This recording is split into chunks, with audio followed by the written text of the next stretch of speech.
নমস্কার, আপনারা দেখছেন নিউজ মুখ্য বার্তা। সকলের সাথে সকলকে নিয়ে নিউজ মুখ্য বার্তা দেখতে চ্যানেলটি সাবস্ক্রাইব করুন।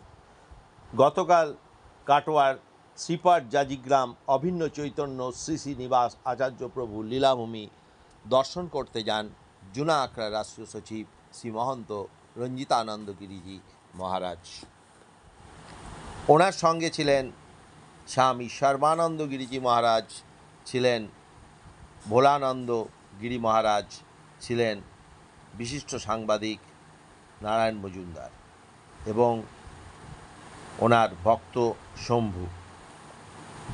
উনি সমস্ত লীলাভূমি ঘুরে দেখেন এবং এখানকার যে সেবায়েত আছেন তার সঙ্গে এ বিষয়ে আলোচনা করেন এবং তিনি সেই পুরোহিত মশাই যিনি এখন এই মন্দিরের দায়িত্বে আছেন ওনার সঙ্গে এ ব্যাপারে বিস্তারিত আলোচনা করেন। এ ব্যাপারে উনি কি জানালেন তা আমরা তুলে ধরলাম। ব্যুরো রিপোর্ট, নিউজ মুখ্য বার্তা।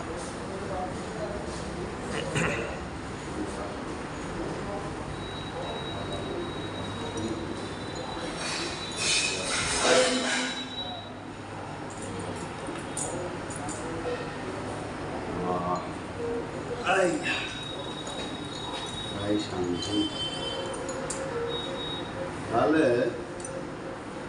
একটু ভিডিও নিয়ে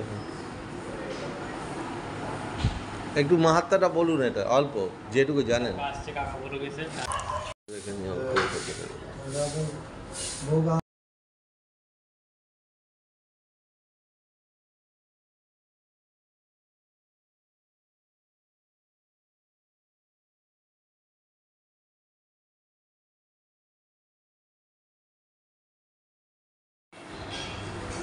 মার তো জীবনী কথাই বলা হচ্ছে। শ্রীনিবাস বাবু উনি হচ্ছেন মহাপ্রভুর দ্বিতীয় কলেবর। উনি যখন কাটোয়া থেকে নবদ্বীপ থেকে এসে দীক্ষা নিয়ে চলে যান, ওনার জন্মস্থান হচ্ছে চাকুন্দি, গিয়েছেন অগ্রদ্বীপ ঘাট পার হয়ে গোপীনাথ, অগ্রদ্বীপ গোপীনাথের ওখানে উনিও মহাপ্রভু পার্শ্বদগণ।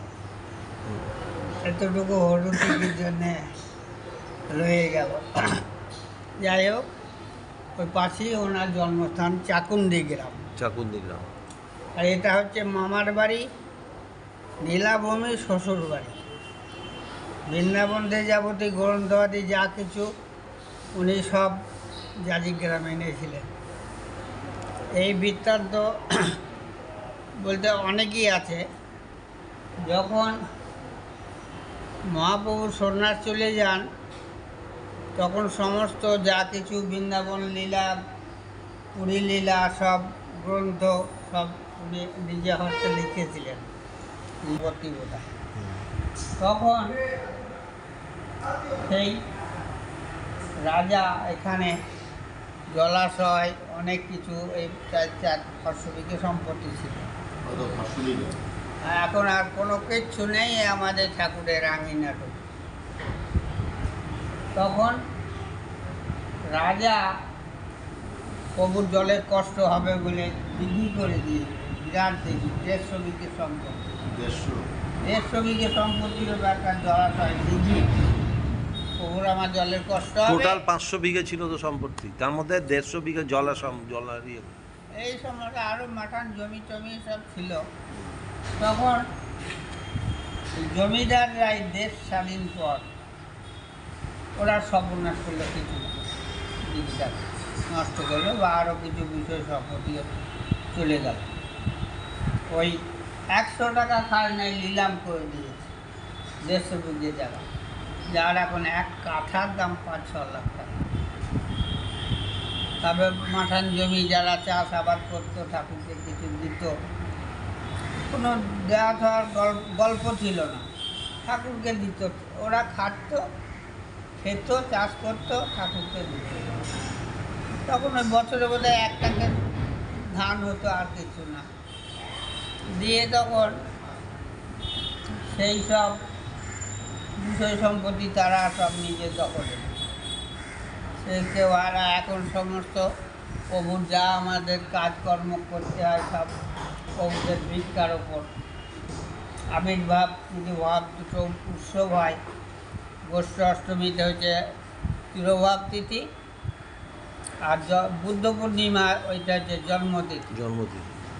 আর লীলার ভূমি বলতে এটা শ্রীনিবাস প্রভুর বিভিন্ন বিভিন্ন লীলা করেছেন। ওই আচার্যবাবু দাঁত মার্জন করে ওই দন্তবৃক্ষ নিম কাঠি বসিয়ে দিয়েছিল, তার থেকে ওই দন্তবৃক্ষ নিম গাছ। ওই গাছটি 500 বছর আগের, আর পুরানো কেউ নেই, সবই নতুন এখন রেখেছি। গোড়াটা আমি ওটা ফেলতে দিই নাই, ওটা গাছটা ঝড়ে ভেঙে নষ্ট হলো, ওখানে পাশে নিম গাছ লাগিয়েছি। তারপরে মহাপ্রভু যখন কাটোয়া থেকে সোনা নিয়ে যায় বটবৃক্ষ তলায় বিশ্রাম করেছিলেন,